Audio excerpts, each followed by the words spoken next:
सुप्रभात। हिंदी की कक्षा में आपका स्वागत है।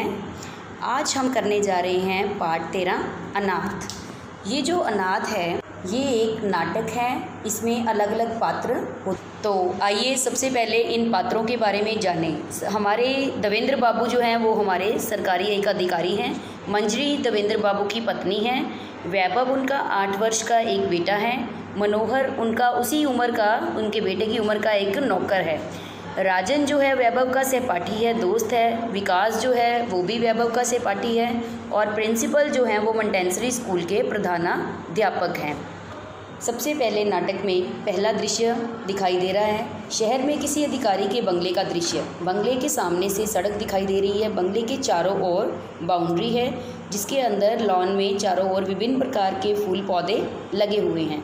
सामने बरामदा है। बरामदे की बगल में एक मोटर गैरेज है जिसमें गाड़ी खड़ी है। बरामदे में एक महिला तथा उसका बच्चा जिसकी आयु लगभग 8 वर्ष की है तथा एक नौकर जिसकी आयु उनके बच्चे के ही आसपास है, खड़े हुए आपस में वार्तालाप कर रहे हैं।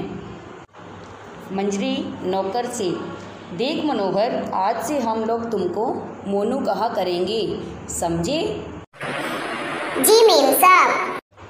और अब कल से वैभव का स्कूल खुल जाएगा। तुम रोज़ सवेरे वैभव के साथ स्कूल जाना। वैभव अपनी क्लास में चला जाएगा, तुम वहीं बैठे रहना। और फिर जब वैभव की छुट्टी हो तो उसके साथ साथ घर आना, समझ गए? जी मेम साहब।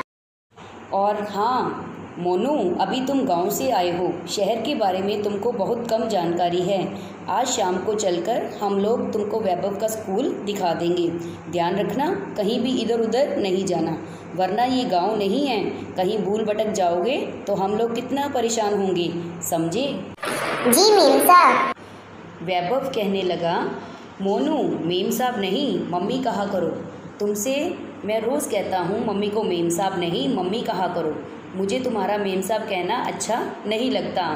हट करके मम्मी से कहता है, मम्मी मोनू को कहो कि ये भी तुमको मम्मी कहा करे, तभी मैं पढ़ने जाऊंगा। मनोहर कभी मंजरी तो कभी वैभव की ओर देख रहा था। क्यों मोनू, तुमको क्या अच्छा लगता है मेम साहब कहना कि मम्मी? मनोहर कुछ सोचता है। वैभव, मोनू कह दो मम्मी, अच्छा लगता है। मंजरी, क्यों मोनू?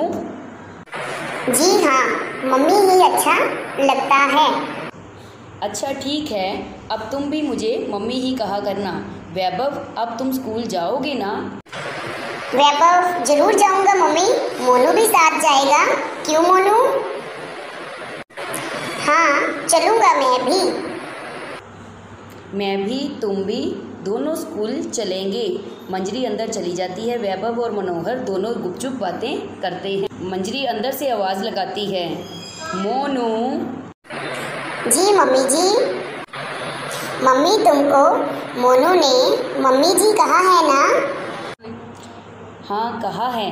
देखो मोनू, कल वैभव के स्कूल जाना है ना, इसलिए जाओ तुम भी अपने साफ कपड़े करो, गंदा नहीं रहना। ये शहर है, कोई गांव नहीं है। यहाँ सभी लोग साफ सुथरे रहते हैं, समझे?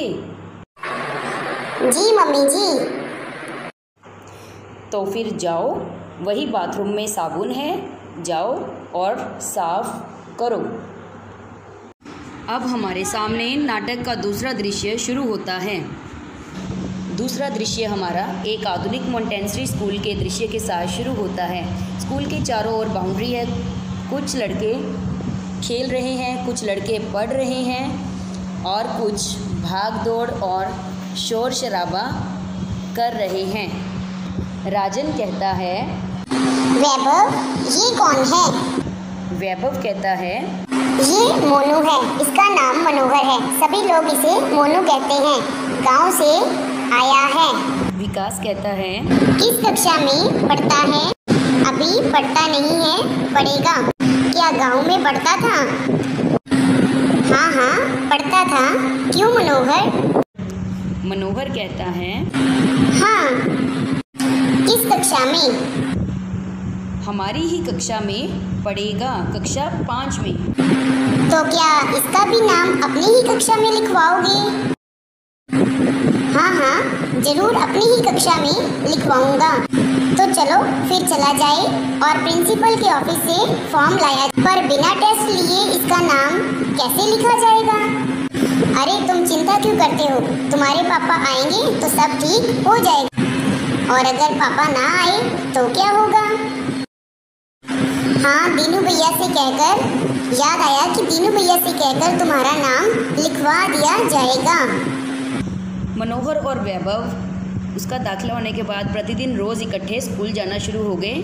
आते और जाते घर पर मनोहर को घरेलू काम भी काफ़ी करना पड़ता, और लेकिन वह पढ़ने में उससे भी ज़्यादा तेज़ था।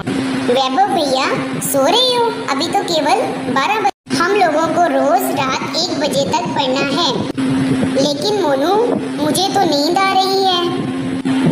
नींद को भगाओ और उठो उठो, बैठकर पढ़ाई करते हैं। अरे बेटा वैभव, तुम लोग अभी तक पढ़ रहे हो? देखो कितना टाइम हो गया। मम्मी, ये मोनू नहीं मानता, बराबर मुझे जगाता रहता है। कहता है कि मेहनत करोगे तभी कक्षा में अच्छे नंबर पाओगे। बेटा मोनू ठीक कहता है, लेकिन अब सो जाओ, बहुत रात हो गई। ठीक है वैभव भैया, चलो अब सोया जाए। मंजरी अपने पति देवेंद्र से बात करते हुए कहती है कि आजकल मोनू के साथ रहकर वैभव ने इतने परिश्रम से आप पढ़ाई कर रहा है, ये देखकर मैं तो बहुत हैरान रह गई हूँ। देवेंद्र कहता है, इसलिए तो इस साल मैं उसकी प्रगति रिपोर्ट देखकर दंग रह गया हूँ। हर विषय में उसके अंक सर्वश्रेष्ठ हैं। ठीक है, पढ़ने दो इसको। तुम मनोहर और वैभव के बीच में जरा भी रोड़े मत अटकाना। इसलिए मैं तो बिल्कुल भी नहीं बोलती। आजकल तो मैं मनोहर से घरेलू काम भी कम ही करवाती हूँ, क्योंकि मैं देखती हूँ कि वैभव भी उसी के साथ उसके पीछे पीछे पढ़ाई करने में लगा रहता है। तीसरे दृश्य में प्रिंसिपल मनोहर और वैभव को बुलाते हैं। मनोहर, कल स्कूल का सालाना जलसा है। ये पत्र तुम अपने पापा को ले जाकर दे देना और उनसे कहना कि कल स्कूल में वार्षिक समारोह है, अवश्य आए। जी सर, जरूर दे दूंगा। और सुनो बेटे, तुम दोनों भाई भी साथ में जरूर आना। अवश्य आएंगे सर, आपने कहा है तो जरूर आएंगे। पापा जी, कल हमारे स्कूल का वार्षिक जलसा है। प्रिंसिपल साहब ने आपको समारोह में बुलाया है। ये देखिए, ये पत्र भी मुझे दिया है। पापा जी, चलिएगा ना? हाँ बेटा, चलूँगा। तुम्हारे प्रिंसिपल ने मुझे इस साल पहले समारोह में बुलाया है, तो क्यों नहीं चलूँगा। तुम लोग जाओ, चाय नाश्ता कर लो। क्या लिखा है पत्र में? कुछ खास नहीं, केवल मुझे वैभव के स्कूल के वार्षिक समारोह में शामिल होने के लिए बुलाया गया है। इस साल कोई खास बात है क्या? अभी तक तो आपको कभी नहीं बुलाया गया था स्कूल में कि आप आओ या वार्षिक समारोह को आप आकर उसमें शामिल हो। अरे भाई, वैभव ने इस साल मेहनत की है, अच्छे नंबर पाए होंगे, इसलिए मुझे बुलाया है। अब कल पता चलेगा। स्कूल के समारोह का दृश्य दिखाई देता है। वहाँ पर प्रिंसिपल साहब अपने अभिभावकगणों का स्वागत कर रहे होते हैं। माननीय अभिभावकगण, हमारे स्कूल की ये परंपरा रही है कि हम अपने वार्षिक जलसे में समारोह में स्कूल के सामाजिक, बौद्धिक एवं पाठ्य विषयों में सर्वश्रेष्ठ स्थान पाने वाले छात्र के अभिभावक का अभिनंदन करते हैं। इसलिए आज हम देवेंद्र बाबू, जिनके की बेटे मनोहर ने इसी वर्ष स्कूल में प्रवेश लिया है, उसने अपनी प्रतिभा और कला कौशल से, अपनी लगन से न केवल स्कूल के नाम रोशन किया है, बल्कि अपनी कक्षा में सर्वश्रेष्ठ छात्र होने का भी फर्ज निभाया है। देवेंद्र सिंह का दोहरा अभिनंदन करता हूँ। एक शाल और एक कांस्य प्रतिमा देकर हम उनको सम्मानित करते हैं। ये कहकर प्रिंसिपल साहिब ने उन्हें पुरस्कार देकर सम्मानित किया। देवेंद्र बाबू बहुत खुशी खुशी घर पहुंचते हैं और घर पहुंचकर, अरे मंजरी, ओ मंजरी, क्या बात है, आज आप इतना ज़ोर से चिल्ला रहे हैं? और ये कितना सुंदर हार है आपके पास। आज मनोहर ने मेरी मूंछें ऊंची कर दी हैं। क्या उसने भी अपना नाम लिखा लिया था? तुम्हें मालूम था? स्कूल में उसने अपना नाम लिखवा लिया है। नहीं, मुझे तो नहीं मालूम था। आप वैभव से ही पूछ लीजिए। हाँ पापा, मोनू का नाम मैंने और मेरे साथियों ने मिलकर ही प्रिंसिपल के ऑफिस में लिखवा दिया था।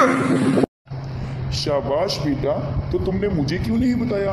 कोई बात नहीं मंजरी, अब हमारे 2 बेटे हो गए हैं, बड़ा बेटा मोनू और दूसरा वैभव।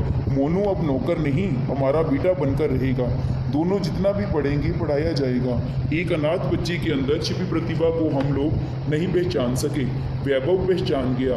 ये कितने गौरव की बात है हम दोनों के लिए। अरे आप तो आज मोनू को अपना बेटा बना रहे हैं, मैं तो उसको पहले ही अपना बेटा बना चुकी हूँ। पूछिए ये मुझे क्या कहता है। क्या कहती हो बेटा मोनू? जी मम्मी जी। और आज से मुझे पापा जी कहोगे। मोनू को देवेंद्र और वैभव को मंजरी गोद में उठा लेते हैं और हंसी ठहाकों के साथ पर्दा गिरता है। नाटक